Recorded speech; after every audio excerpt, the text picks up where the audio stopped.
Welcome, everyone. Dr. Thor here. Get ready for Christ consciousness. Well, we're going to talk about how to use a dial radionic unit. Now, I've overcome with my technologies pretty much all the problems that radionics has for the common person.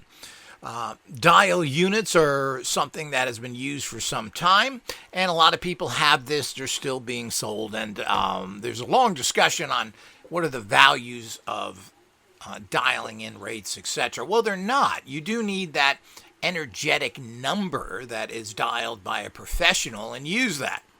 But if you want to get your own numbers and so forth, which is a complicated process that takes years of proper training, sensitivity, etc., if you really want to be good at radionics, you're going to have to go through my training program so that you sensitize yourself. You'll be able to hold thoughts in your mind for a few seconds so that you can then transfer this. But how energy flows through a radionic instrument and so forth is very interesting. Now, we're going to be demonstrating this in videos on our Patreon account. So if you really want to see the demonstration videos, and we will be having an official school offering diplomas, etc., for those who complete the school and get all the training. I think this is important to bring radionics up to the level it should be. And understanding and getting training from a person who's been doing this for 40 years is critical, as well as a manufacturer of products and understanding the high levels, which really radionics comes down to subtle energy physics and understanding all that to put it in the correct science. This is not mysticism. There's nothing unusual or different about this. It's just really whether you're educated enough to understand subtle energy physics, which very few people are. Now, subtle energies and so forth have been around for a long time, and many people have studied it. There is a huge confusion within the radionic community of what these energies are. Now, I have recently defined them because they're not electromagnetic in nature. And to keep yourself in the electromagnetic box of reality is kind of silly. That's something that we only want to deal with because this is an imbecile way of thinking. You know, we measure it, put a meter on it, use one of those ridiculous scientific terms for things done by really what are a bunch of ignoramuses that really only understand a tiny bit of this reality. And of course, you have all the regular physicists who keep going into subtle energy physics, but won't admit the fact that, it's really not measurable. We think there's a field here because it starts to produce something. So we need to understand that. And I've done a whole lecture on that you should check out that should be connected at the end of this lecture, which talks about it's not a psychic process. Psychic energy is not what it's about. It's a whole nother energy, and certainly not under strange or not a problem with understanding it, because there's lots of energies we know nothing about. There's vitamins we haven't discovered. There's all sorts of things we haven't discovered, and regular physics loves to add on new quote particles they've found: stick-ons, add-ons, gluons, monkey-ons, satellite-ons, god-ons, the God particle, which is nonsense. What do you mean, the feces particle that's left when you smash something together? I hope people understand how science works. They like to say how progressive they are, but they're really doing primitive science instead of trying to design ways of detecting and measuring subtle energy fields. So, without getting into that, which is the actual theory of it any more than I just did in this 5 minutes, let's talk about what radionic devices look like. Now, pretty much all radionic devices are very similar. I should say classic ones. Things are changing now as people get into different radionic type tools, and all of this starts to be problematical unless they're working with the core of things. Now, when you're talking about a dial machine, it's very important of how you dial a machine in. Now, I'm not talking about the sensitivity. There's only really one way to dial in a radionic machine, and that's using a pendulum. Well, guess what? You've got to be good at using pendulums. You have to bring up your sensitivity, which is very important. And probably 80-90% of the people have trouble using pendulums. So you have to find and try different pendulums. Some people like to start off with big, heavy ones and seem to have results with them. Other people like to have, particularly as they go on, you tend to find shapes. We do have a new radionic pendulum, which is a very advanced shape. And that advanced shape really picks up radionic energies to use over a machine. You can go to our website and check that out under our pendulum page. You get with that pendulum as well, you get a whole bunch of dowsing books, courses, charts, etc. That you can access on our website that are in PDF type forms. There's an awful lot of information out there on how to dowse and so forth.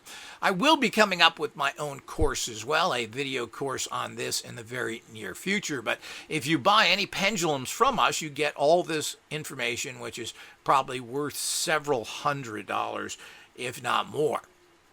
But see how it starts. See, this is how everything starts. You think you're just going to tune a radionic device. Well, they're not machines. They're consciousness machines. They work on a very high level. So we have to understand that as well. Since they work on this high level, it's not about concentrating, making things happen. Now, pendulums do not work through some nerve within your body that you kind of make it move. When you dowse properly, you're connecting to the energy. You do this because the type of electromagnetic energy that you're drawing and connecting to, you use your body meter for that. Your body picks up the energies, which you concentrate on, and then it shows the energy in a particular movement of the pendulum. So you're not moving it. If you move your fingers, and I've had people do this before, saying that they're being told to move it and it moves like a helicopter. Well, you're doing that. That's not how it works. So, but that gets into exactly how to do pendulum work, and we'll talk about that in a minute, we'll talk about that in a whole nother lecture. So this general lecture for where this is being placed in the public, we're going over things as a general understanding, which should help.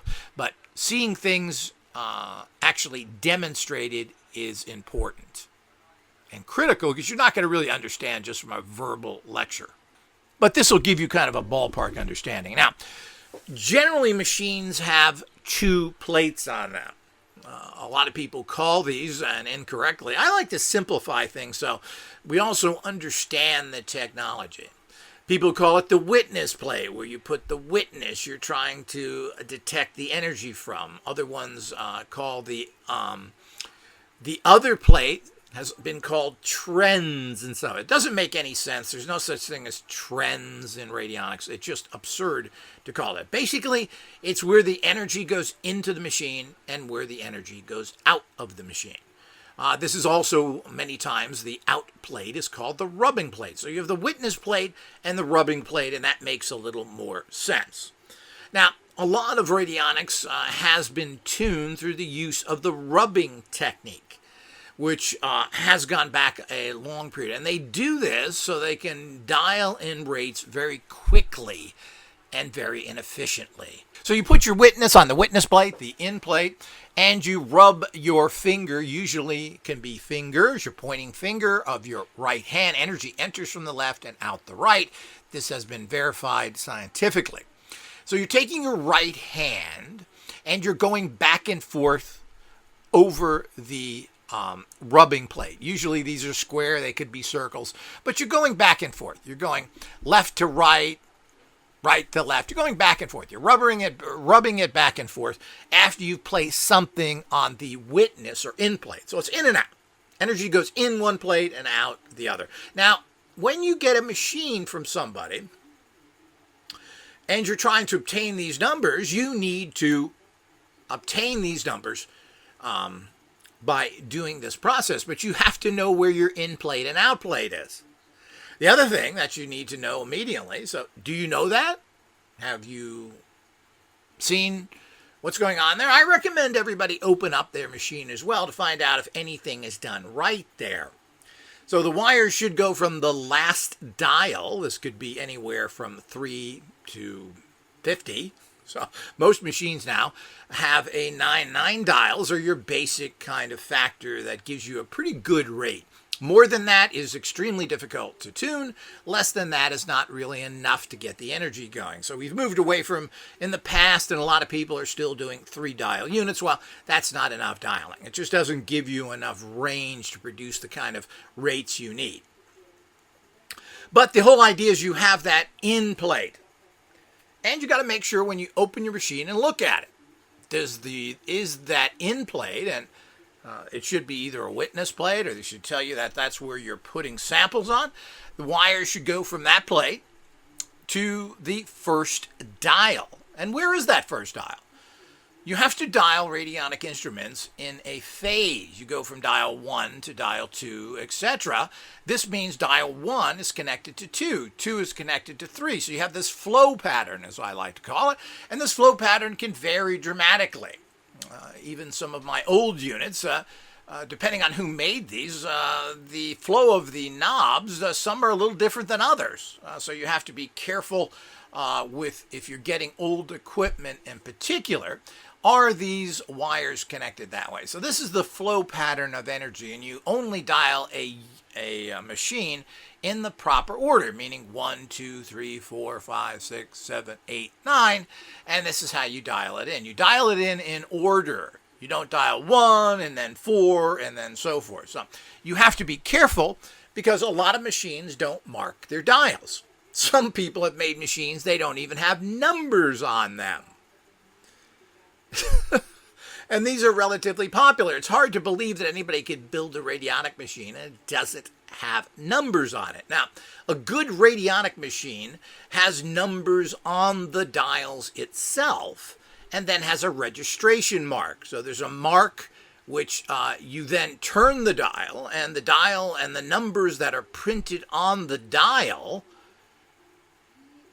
is what goes through the registration mark. Now, when people mark onto cabinets and print out the numbers, well, this is very poor and cheap construction. So the whole idea is you get a very cheap knob and you print out some sort of cheap sticker and you put it onto the machine. Now, this is cheap manufacturing and not something a quality manufacturer would do. But there's a lot of this going on out there. They'll print things that even look like metal. They'll use metal-like paper and print on them and then give you a dial that you turn that way. Well, good dials, and which are a little more expensive, some a lot expensive, will have everything marked on the physical dial itself, not on the case. But you trying to figure out how to use this doesn't matter. But we're giving you the proper understandings of how to build units, etc., which I've been doing now for, I think it's 35 years or so. I've been in this industry for over 50 years, but I didn't get into radionics until about 1990 or something, maybe earlier. But 1990, so I've been in this field for about 32 years working with radionics. Before that, I was working with all types of subtle energy tools out there, based in more what you would consider energetic or produced through, quote, occult sciences, which generally lack machinery, but they do have lots of tools that you use. And lots of other energies, alchemical oils, incenses, the traditional things that many people call magic, which is kind of turned into a bad term by the ignorant. So you have to, first of all, find out where your in plate is. Then you have to make sure the wire from there is going to where. That's your number 1 dial. Now, from the number 1 dial, where is that going over to? So you're looking for the flow of energy through the machine, and it has to be done in an order.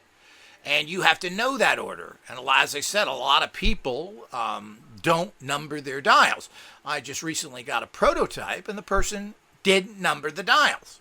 So how do you dial it in? So you've got this block of numbers in what's 9. There's 3 rows of 9. Well, do you go number 1, okay, is the upper left. Okay, well, that's typical Western, it's from left to right. You would think it's from left to right, but it could go down. It could be from left down, then back up again, or is it from left to right in a zigzag? So you go to 3, then you go back to the left, down one dial, and of course that's how these. When it's not clear, you need to have the numbers on numbered of the dials, seeing them so there's no confusion. So you can get a label gun and label it on your machine if you don't have it. Some people have gotten marking pens and actually written on the dial itself, if there's room, 1, 2, etc. This is how things are done. So because you've got to tune it in that. If you don't tune it in the proper flow, the machines don't work. So the energy is flowing into the in plate, and then going from the dials in the correct number way that they're connected, 1, 2, 3 to 9, and you've got to make sure you do that. So if you dial the upper left, and that's 1, and then you go down a row, and you think that's 2 because you're going down and up, well, that's a problem. So you have to find out and know exactly. And as I said, machines can vary. They could be built wrong. How is the flow? How is it going? So it's very, very important so that you understand that and mark your dials in whatever manner you feel is best. You also should have numbers on your dials, whether it's printed on a piece of sticky paper and put on the machine, or not. Or if it's actually on the dial itself. Now, as I said, the cheap way is to print it on paper or sticky paper, contact type paper, and then put it on the machine. Then you have to look for the dial, does the registration mark, whether that's a little dot or an arrow, etc., and you're going to move that registration dot through the numbers. Now, as I said, I prefer to have the numbers on the dial, and you move it through the registration number that is printed on the box. So it's just a little dot on the box, and the numbers are turning on the dial. It also is better tuning in general because you get better, more exact numbering when the dials themselves are numbered. These are all the little things that you look for, but this is a very powerful and effective field, and what has happened is inferior products are made by a wide variety of people, and your results are pretty poor. It's simple as that. So this is something we have to understand. If you want to do this right, and you should invest in a good instrument that'll last you a lifetime, then it has to be built right. And we are moving into a whole new type of energy, moving away from the electromagnetic into the entire field of subtle energy physics. So you don't need metal. We're not conducting it. There's no conduction here. But we are moving using what would be considered, we are moving into what is fiber optics laser-based. We may have a little skip that just went on there, as the new way to move this unique energy at a much better rate. If you're just using, or using as I've always done, as a carrier of the electromagnetic, well, that's not good enough to get the kind of movement of energy that we desire. Now, the electromagnetic is important as using amplification devices, because how else do you amplify? Well, we want to get down to ultimately, as time goes on and we have perfected what we already know that we're working on, we are developing things. We are not discovering anything. We know everything. To put it bluntly. So we are developing it. So the whole idea is we're going to develop this into using photonic energies to transfer large energetic informational fields that manifest 1,000 times better than anything electromagnetic based. But right now we have a unique amplification process using very resonant amplifiers, which are tube amplification, amplifies this kind of special subtle energies at the highest and best level. Now, solid state doesn't do that. And if you're trying to link this into electromagnetic fields, or even magnetism in general, because we can kind of measure it, then there is a problem. So we really have to understand that that's wrong for this kind of technology. So you're lowering the impact and the effectiveness of the fields you are delivering to make changes.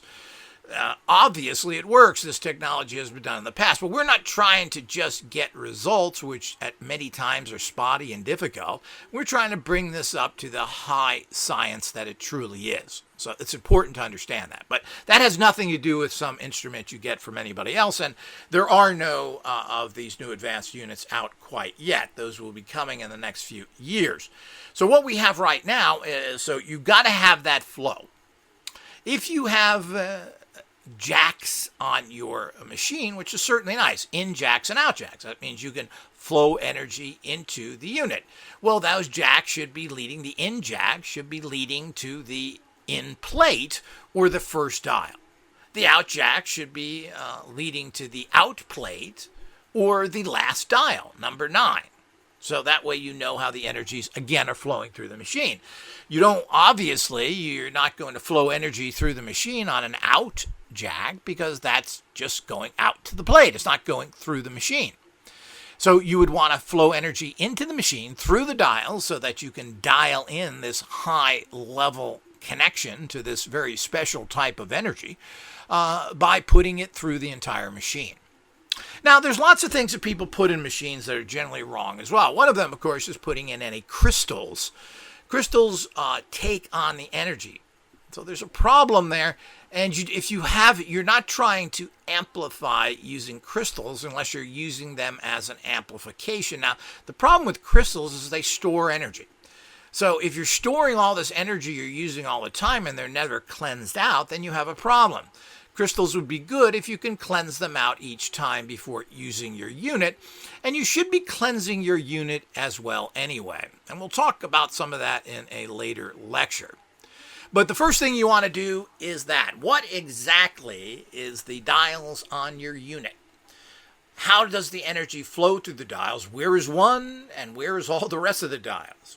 So there's 9 dials, or whether there's 3 or whether there's 20. How are they actually flowing through? So if the machine has not got numbers on the dial, well, you're not really sure unless they specifically tell you that in instructions that it's left to right and then left to right again and then left to right again. That would be 9 dials, meaning number 3 would be connected to number 4, which is on the left side again. So you don't really know, and I would look at my machine if I was you, and I would open it up and see the flow of the dials. Now, a lot of people don't like you to do that, and we used to do that in the past because people tend to mess with things and break them.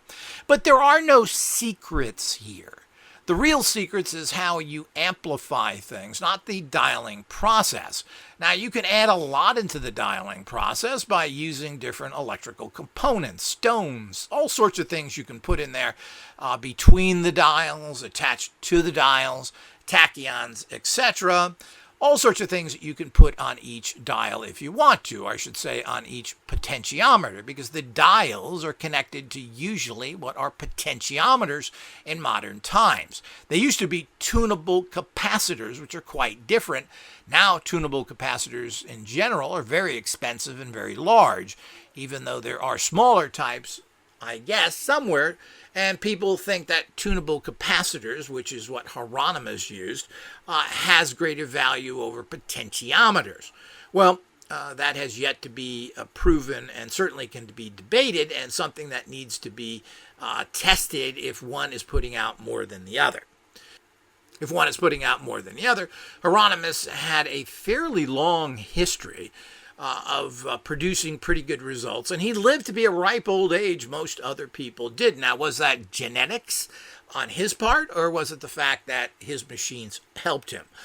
Sadly, most radionic practitioners die fairly young, oddly enough. But, you're dealing with a lot of negative energies if you are using radionics as a practitioner, and you're dealing with a lot of physically, spiritually, and mentally ill people. So when you tune into them, you're taking that into yourself, and most practitioners are too busy helping others to help themselves. So I tend to fall in that category as well, and I try and catch myself. So you have to clear yourself out as well. Now, you have to know what else is in that machine. Now, what is inside of that machine? And we try to avoid putting other things in the tuning area besides things that serve as antennas, not as collection and holding. Tachyons are not generators. They're not generating tachyons. Neither is the neutrino, the tachyon, neutrino, gravitons. We make cells that pull in. You can't pull in a lot of these anyway. If you did, you'd blow up the world probably. But they serve as antennas to draw in subtle energies from these. You're talking about very small amounts of energy, but very interesting because these are the building blocks of the universe. So we put antennas oftentimes on our potentiometers and other things that we use. In the box, we also like to put protective items in there that shield from electromagnetic radiation. We often do that. We often give things a little boost by using coin batteries, magnets, and other things. Well, these are all things that add to or amplify. They don't create something. They don't accumulate energy from somewhere else. They serve as an antenna. If you use any kind of accumulation energies, which orgone is one that has been popular for years, you're accumulating from a very toxic environment. Not only is our environment 100% polluted with radiation, especially now with Fukushima and now with the latest war, it's leaking like a sieve, and your entire environment is full of radiation. They had one of these problems when Hieronymus started to make his cosmic pipes. And the cosmic pipes were very interesting, and they used to draw energy from the cosmos. The problem is it drew in horrible toxic radiation because the environment was radiated, and we have more and more radiation that is happening all the time. We keep building more and more toxic plants. We have all sorts of waste we can't handle, or at least we don't want to handle. People have come up with ways to take care of that, but who cares? It just destroys the entire planet. You got to wonder what kind of a mentality invests in that. But the whole idea, like electric cars, that's a good answer. Well, hydrogen makes pure fuel. We don't want that. Let's plug our cars in. So the whole idea is that this is the kind of nonsense that you run into. So you have to understand what is in that unit. So if someone's putting in orgone, that's a big mistake. Secondly, if you're putting anything permanently in a unit that is combined, well, that's really not a good idea. What you want is components that you can change. So if you find that these components are now, which I constantly are upgrading everything I have. We had tachyon cells. We made our own now. We added in neutrons. We added in gravitons. Well, if you put that into the machine attached to it, well, there's a problem there, and then you have to get an upgrade. Now, we always like to make everything modularized as much as possible, but some of these things are neutral because they are antennas, so it's not necessarily a problem. But if in the future you find out that there are better or there's something wrong with these new generators or the atmosphere has changed, well, it would be nice to have a component that you could interchange. So that's what I like to do with all my engineering is everything's a modular. You add on to it. That's why we have separate amplifiers and separate transmitters. Well, we're gonna find better transmitters and amplifiers in the future, and we want to be able to plug those in anytime we want. We also want to be able to interchange for just business situations, to get something that's better, to get something that is less expensive, no matter what it may be, so we can just plug these in. But you got to remember that our electronics have been changed at the molecular level. At the subtle energy levels, we use special sigils that change the energetic nature of these tools. So they are, not only do they have so many sacred symbols and all of these tachyon, neutrinos, graviton energies and others to them, but we actually change the internal structure of how these things function on an energetic level. We don't go in there and monkey with the electronics and change it. There's no reason to do that. That's primitive thinking. Electromagnetic range again. Well, we're not too interested in that. We're interested in changing it at the core, the actual energetic nature of it that creates the physical matter. So we tell that physical matter by using our special technologies how to handle this subtle energy and what to do with it. So we have these normally electronic devices that Our tubes, of course, pick up a much better resonance of energy. But we tell the units how to take in subtle energies and use them by changing them at this very creative level, this of energetic fields. So we're changing the energetic field so that we can actually take the kind of energy coming off these radionic boxes so that they can be amplified properly.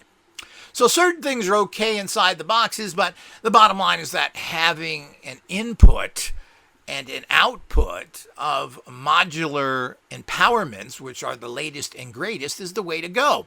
The bottom line is that we have an awful lot of developments going on, and we're testing what works best. So if you can just upgrade your basic unit into what is the latest and greatest by, let's say you've had a machine for 5 or 6 years, well, why buy an entirely new tuner? Well, all you really have to do is put the proper modular there. Now, this has started even with regular electronics. You know, people had TVs and they added on DVD players and CD. So there's a lot of things you add on and you have modular components. Let's say you want a turntable, wanted to add to your music system. So these are all the type of things, and it just makes a lot of sense. Why get rid of a nice tuner when you can actually just add in components that assist it?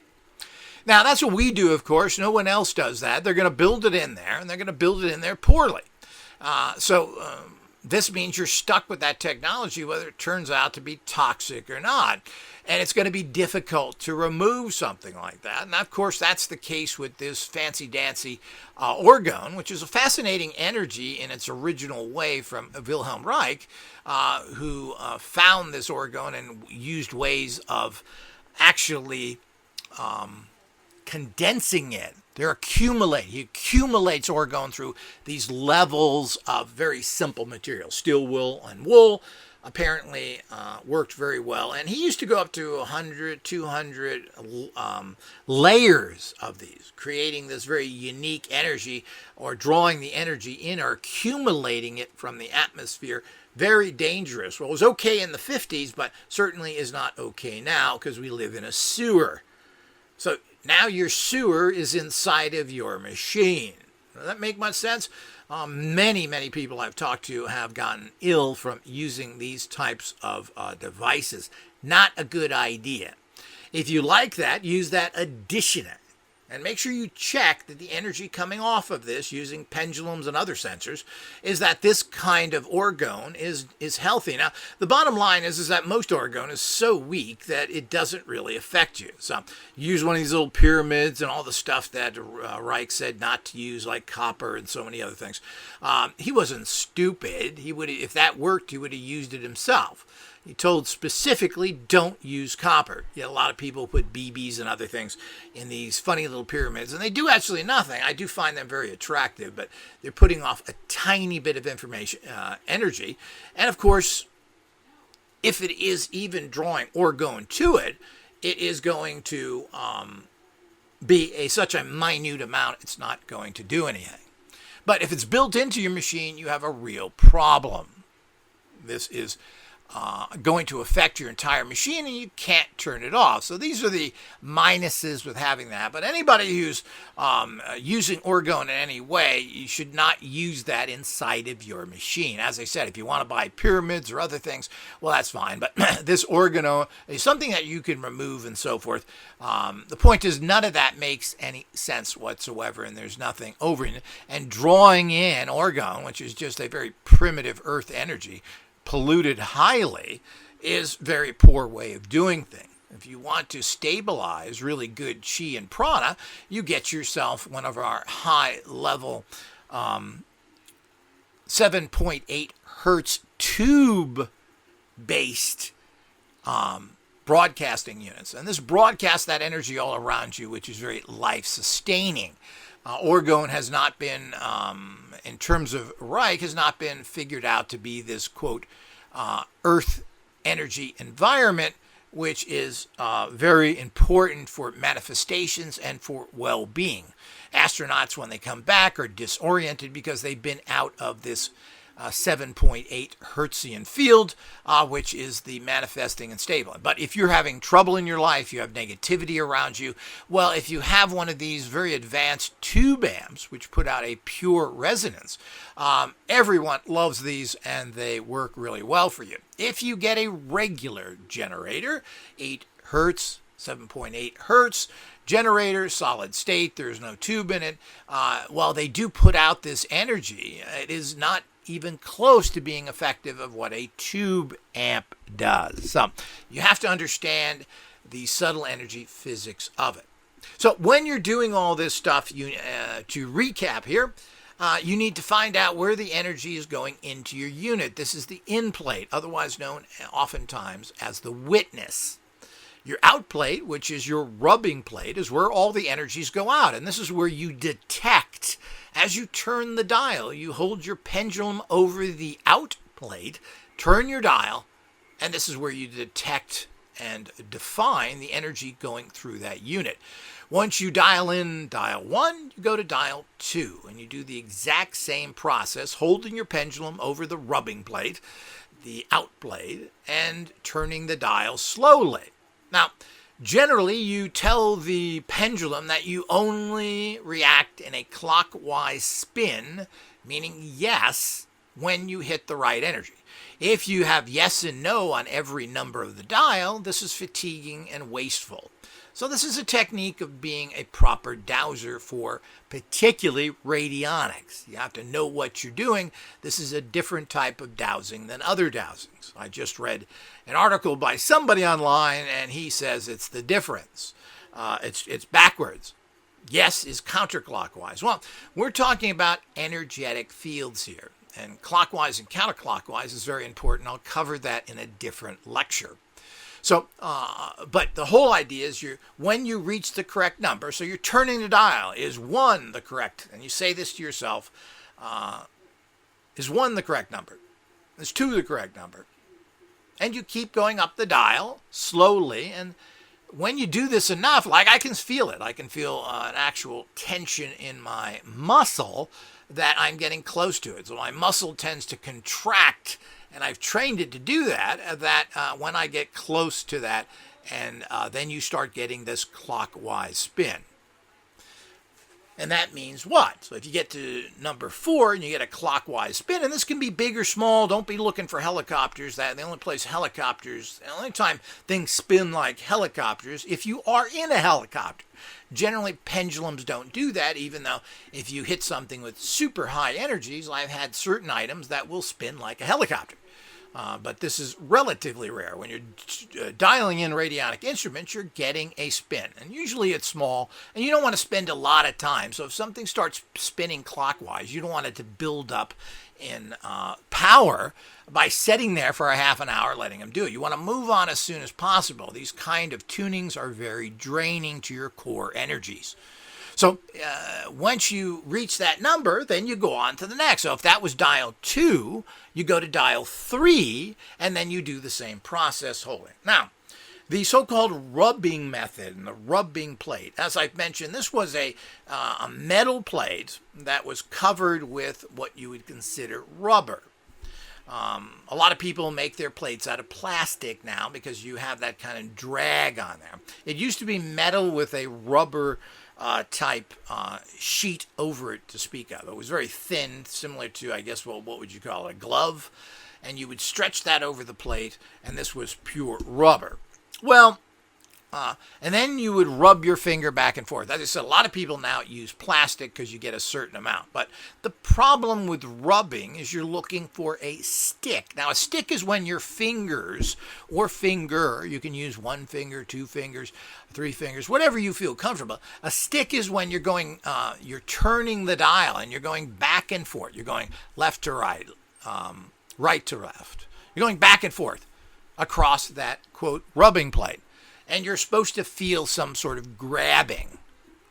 And this then says that that's the correct dial. And a lot of people do this because they have machines that have huge 0 to 100 dials on them, or they numbers on the dial, I should say, and they may have 20, 30 dials on it. A lot of older machines, people were crazy into dials, and you can have 30, 40 dials. Can you imagine going through 30 or 40 dials with a pendulum?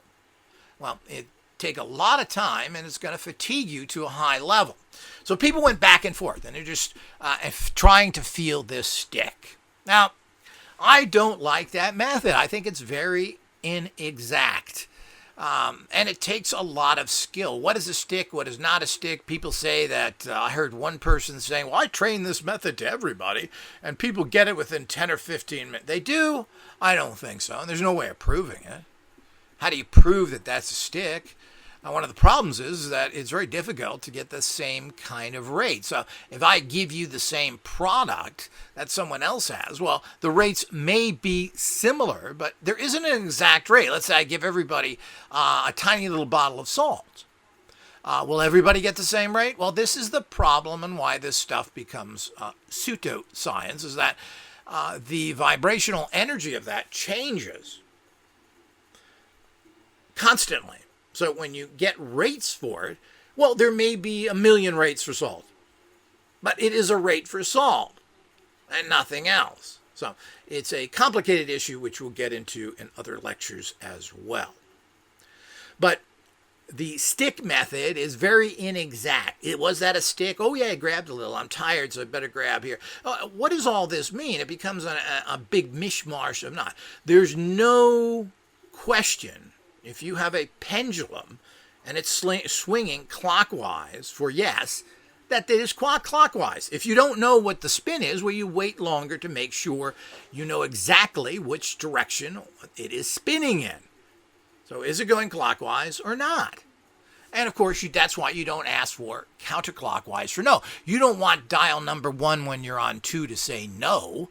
You only want it to say yes when you reach the correct one, because this is going to save you a lot of time and energy. So the whole idea is the whole stick method was that's been taught and still is being taught, I consider very inferior.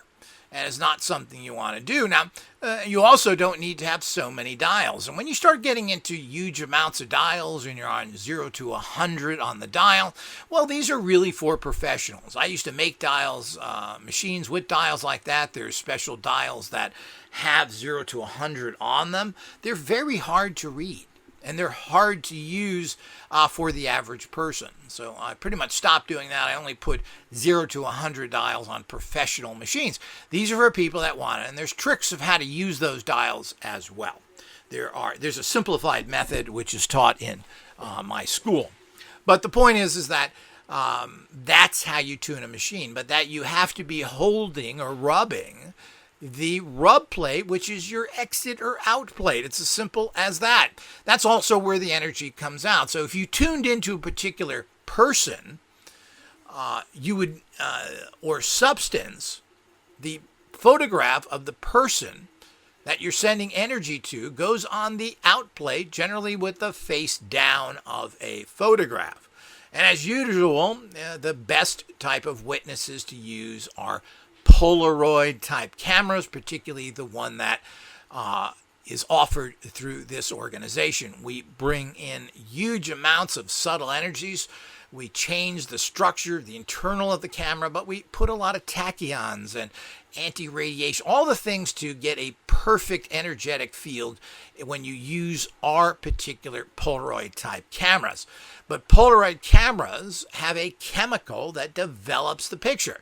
The photons hit the subject, they come back into the camera, they go into the actual physical substance, and that's where the photons are kept, their energetic imprint, which it then shows a picture.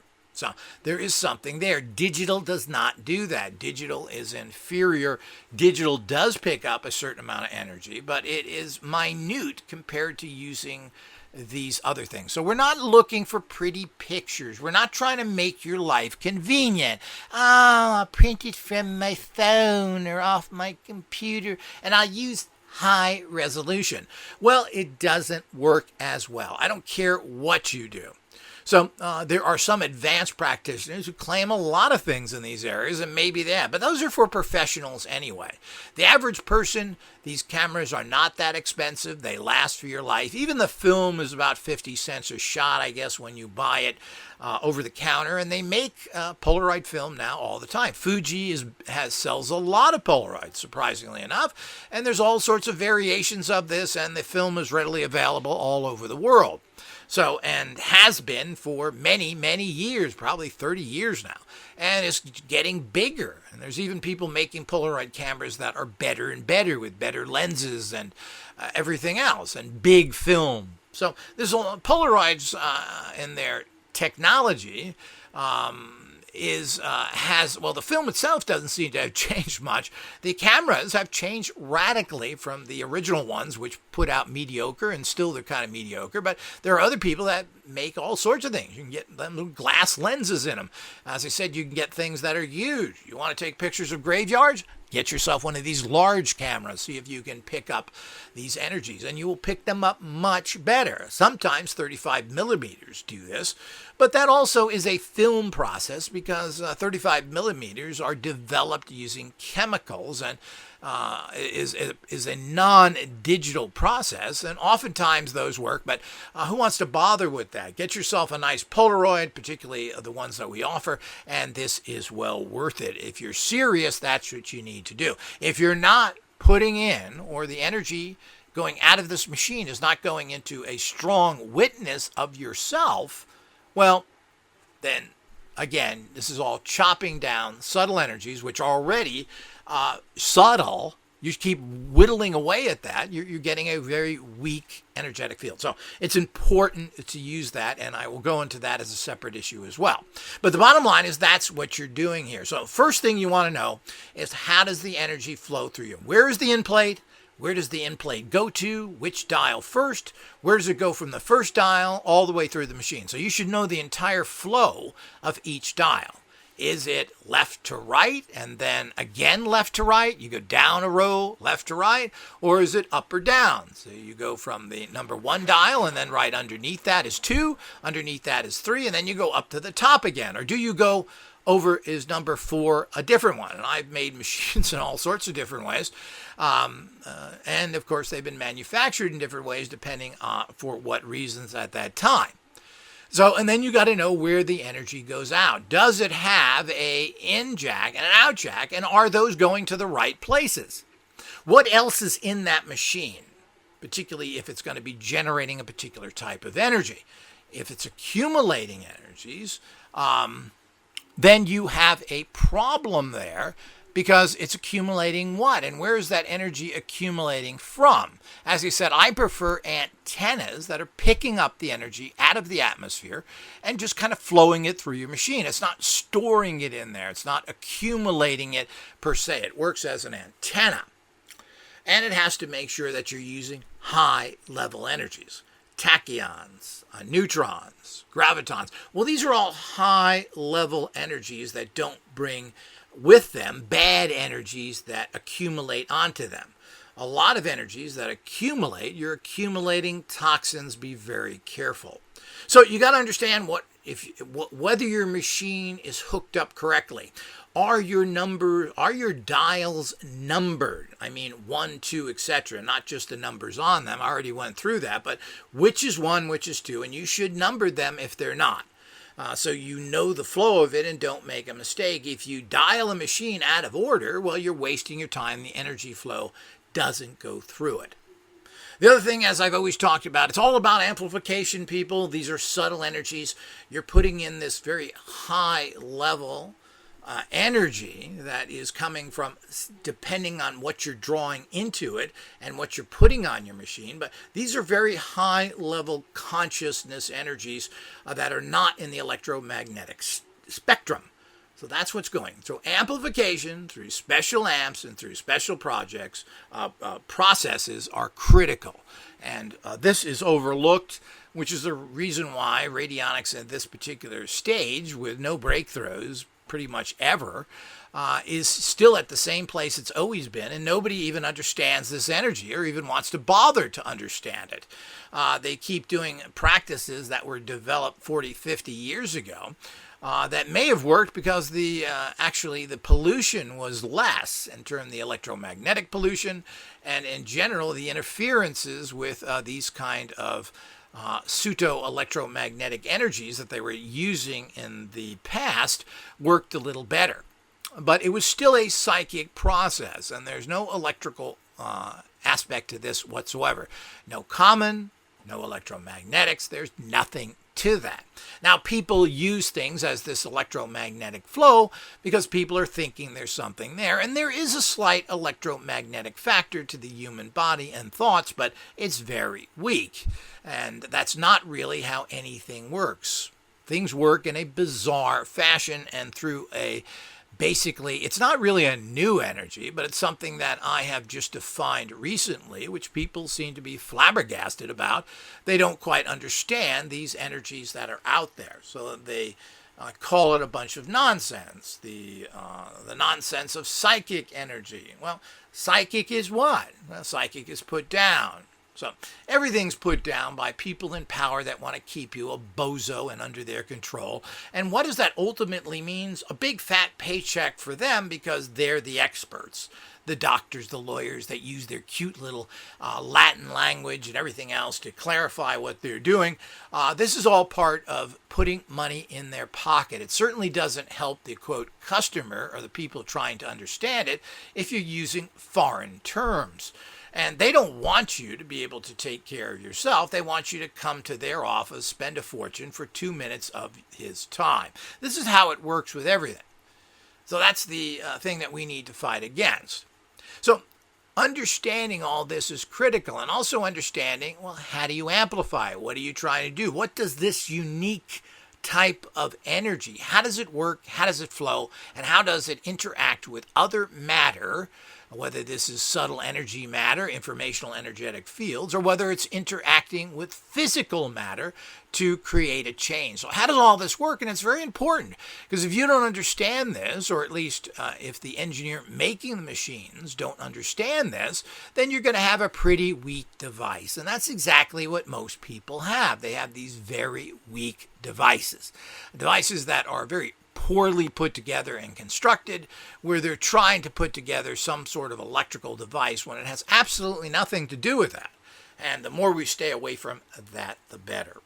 And electric is a very interesting field as well. Well, what is electric? Well, most people don't know what it is. And they don't understand that electric really is a field energy. Electricity is transported as a field outside of the wire, and the installation is almost a frequency. Inside the wire, a very minuscule amount of energy is moving, and this is considered voltage, which is very slowly moving and is kind of almost a solid mass of energy. Now, the energy that is electric is going outside of the wires, which again goes back into these energy fields that, of course, no one quite understands. And, of course, that's what radionics works on as well when you use electric. It's going through this energy field that is not in the wire but around it. That's why wires should be wrapped in a particular way, particularly with non-conducting material. But we'll go into that in future lectures. So hopefully that's clear. So if you get a machine, if you have a machine, make sure you check out those things. Make sure you understand where the energy is going in, where it is going out, and what is inside your box. So what is in there? And it's just a bad idea to put anything in there that is a cumulative material. And in general, it's probably best not to put much in there that is. But, when you're using tachyons, neutrons, and gravitons, you're talking about things that are all in your environment anyway. What we're doing is grabbing these subtle energy fields and drawing them into the machine so it amplifies the, quote, process that is going on in the machine itself, which are neutral and positive energies. When you accumulate something, When you suck stuff out of the air and accumulate it in a particular one spot and intensify it, well, you've got a real problem here, because what are you accumulating? The one thing nice about tachyons, gravitons, and neutrinos is that they basically have no mass at all. Now, physicists state they do because they want to say it's real, so it has to have mass. Well, the bottom line is that they basically don't have any mass, so they're not carrying with them anything but amplifying energies. When you condense something, as is done particularly with orgone or even prana to a certain degree, chi, well, you could be drawing a lot of extra energy in there. Now, the reason you get rid of it is because generally prana and chi in particular is focused within the human body. And when you do that, when you bring chi into certain areas of your body, into your energetic system, guess what? You filter all the junk out. So doing it that way, but if you allow a machine to do this, you're going to bring in a lot of junk. Now, there are ways of condensing stuff, accumulating things, and then clearing them out at a later date, as well as what you would do if you were using crystals in particular, which accumulate energies. But what happens after you've accumulated that particular type of energy? Well, it's in the crystal and you have to clear it out. Lots of ways of clearing out, also done using particular types of photons, otherwise known as lasers of a particular frequency.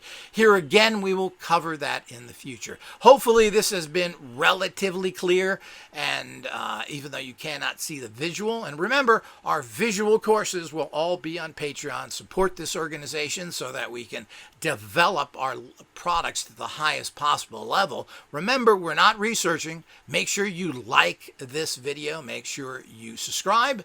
This is the game that's played in general, because we want to be able to get this information out to as many people as possible. So we work for that. But these are courses. These are highly developed courses, and we have a huge, I've spent my entire life researching this, and you, as a person who is using this technology, needs to support us directly. Of course, indirectly, of course, you buy products, books, etc. And of course, that's all wonderful and keeps the organization going. But we should have people that support us directly. Vote with your wallet. Remember that. Vote for the people that are trying to do something out there, who have developed technologies, which is what I have. We are just refining them. I'm not researching anything. I'm developing products that work to a higher level. And if you want to see that, and you want to have the empowerment of that, and want to be part of the select group of people who have the best, and it may only go to Patreon type members or select group of people in the future, well, then you need to support this organization now. So I hope everybody's enjoyed this. Make sure that you get our basic course now, which talks about the history of radionics and allows you to assemble a very cool little radionic amplifying unit and so forth, using specially empowered photographs. Get our basic course, so I will be adding to that soon, which you get in a disc format, which has a lecture on a CD and a empowered image on the other side, and our CDs will soon be available in MP3s, so you can download those and just use the disc itself. This is going to be happening very soon. But the course is what you need. You'll be able to assemble your CD cases into one awesome empowerment sigil, and this will be a fantastic step up for you, and you can use this to empower everything you do in this particular subtle energy field. So we have a lot of exclusives, a lot of unique stuff, and we will be having an entire video course on the subjects that I've just discussed now, and many more, which will take you from the very beginning to the very end. And of course, remember, All Access has a Radionic Institute. We talk about building units. We talk about these issues. We tell you where to buy stuff and everything else. If you want to build your own unit, you can do that. We don't really recommend that, but we certainly, by learning how to make something, you should understand how it functions. So All that information is in there. We have a library. This is all part of All Access. We have a regular occult science school. We have a business school. All of this is included with All Access. Each one of these schools has their own libraries, and there's huge amounts of other information there, particularly training information on all of our products. But it's not just training for our products. It describes the subtle energy physics and how it works through different types of products. What are these 8 hertz energy fields? What is these type of products? How do they work? What is the energies put out? So all of that you learn by joining All Access, and it's only $8 a month. It's a yearly fee you're charged, and of course everyone should become a member of Patreon, and this is a great way to get the courses pretty much at a low cost initially until they're sold as a package course. So this is a great benefit for Patreon members when we do that. Nothing is up there right now, but it will start soon. We're hoping by the end of this month and the start of next month, which is June of 2022, that we'll have some physical demonstration. I'll actually show you what I just talked about now. So everyone, you got to have the edge. You got to empower yourself. That's what life is all about.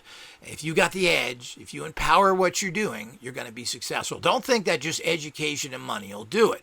Expertise, etc. There's a lot of people who are experts who are great failures. You have a lot that you have to empower in your life to make things work on any level, whether it's manifestation in general, whether it's well-being and health, whether it's relationships. You've got to empower this. Make sure the energy is out there drawing whatever you desire to you, and that's what subtle energy physics radionics is all about. Until next time.